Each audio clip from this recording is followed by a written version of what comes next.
Hey everyone, it's me, Matty D, from Matt of E1 Solutions Group, here with a video on the difference between hard inquiries and soft inquiries and the truth about hard inquiries that people don't know or don't understand. So, let's get into it. And if you do get some value from this, please like the video, helps with the algorithm.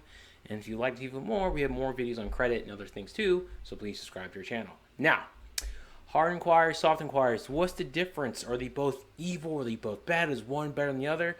Let's start with the difference between the two. Okay, soft inquiries. Soft inquiry happens when you check your own credit, like when you go to annualcreditreport.com or you sign up for a credit monitoring service.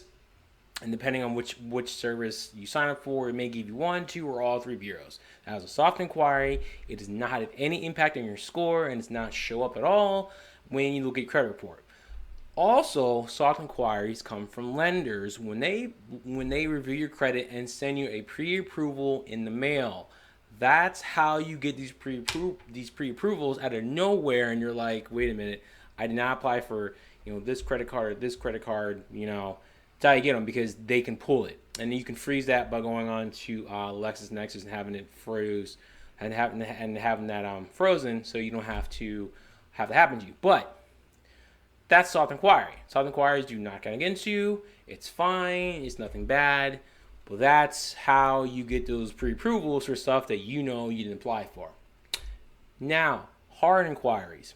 Hard inquiry is when you authorize a lender, to a lender or apartment building or apartment company complex to pull your credit, that generates a hard inquiry. It could be on 1 or all 3 bureaus, just 2, and it does have an impact on your score. It will lower it. That's hard inquiry. Those you can control. And if you do not apply for anything, well, you won't have any hard inquiries. Now, here's the truth about hard inquiries that a lot of people don't understand. You can get declined for loans, credit cards, other offers simply from having too many hard inquiries. I'm going to say it again. You can get declined for having too many hard inquiries. You're like, well, how many is too many? There's some places. Here's the thing. When it comes to water credit, if you want the really top tier good credit cards, loans, and cars and everything else, they will decline you if you have like 3 or 4 hard inquiries, even though your credit history can be great. That can happen. The other thing too is that with the clients I speak with, they're not aware of how many hard inquiries that they have. I tend to see people have 10 or more, and I can tell you this: if you have 10 or more in your report, that is too many. Because here's the thing about hard inquiries that you understand. It's like this. Hard inquiries, having too many hard inquiries, is the equivalent of finding out that, say you're dating and you found out how many people they've been with before they came to you. It was like 2 or 3 or like whatever, not so bad. But you find out that they've been with like 20 more people, you're gonna look at them a little different, to say the least. It's like that with the credit report. If someone pulls your credit and they see that you've applied to like 20 different places, 30 or whatever, 1, it makes you look desperate. Number 2, if anything, does not make you look at it all in their eyes. Number 3, also makes you look suspect. Number 4, it's just too many hard inquiries and you don't like that. It's like, what are you doing? And also, by having that many hard inquiries alone, that can dramatically reduce your score. I've seen it happen. If you're a small business owner watching this, and if you apply for funding online, if you're not dealing with an in-house lender, you're dealing with a broker. And what's a broker going to do? They're going to take and this applies to credit cards and also in personal loans as well. If you're not dealing with an in-house lender, you're dealing with a broker who's going to take your application that you signed either by hand or electronically, and then shotgun it to as many people as possible to see what they can get, what kind of offers they can get you.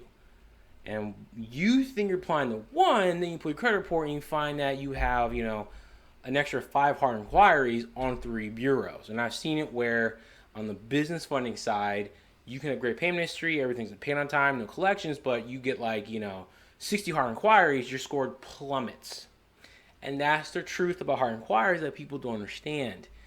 You need to know how many you have and be mindful of that, because if you then come to us and you're like, hey, and I talked about your credit, and you tell me, well, I got some collections, repo, blah, blah, blah. Number one thing that people never tell me about at all, or they rarely tell me about, is the number of hard inquiries. They don't know how many they have. They have no idea. Then what happens is this. You have too many hard inquiries in addition to collections, charge-off, repossessions, duplicate accounts, whatever the case may be, okay?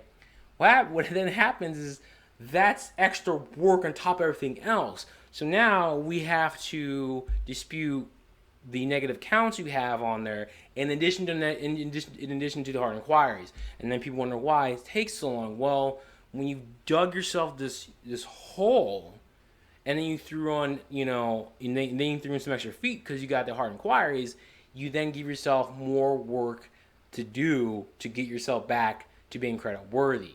And this is the thing about hard inquiries, is that they can rack up real quick. They're a little sneaky, insidious. You won't know about it. So be mindful of how many times you've applied, where you applied. Check your credit report. Check your credit once a month.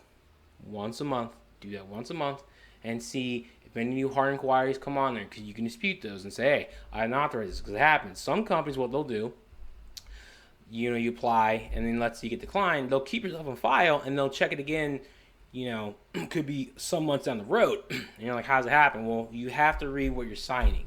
It's all on the contract, it's all on the verbiage.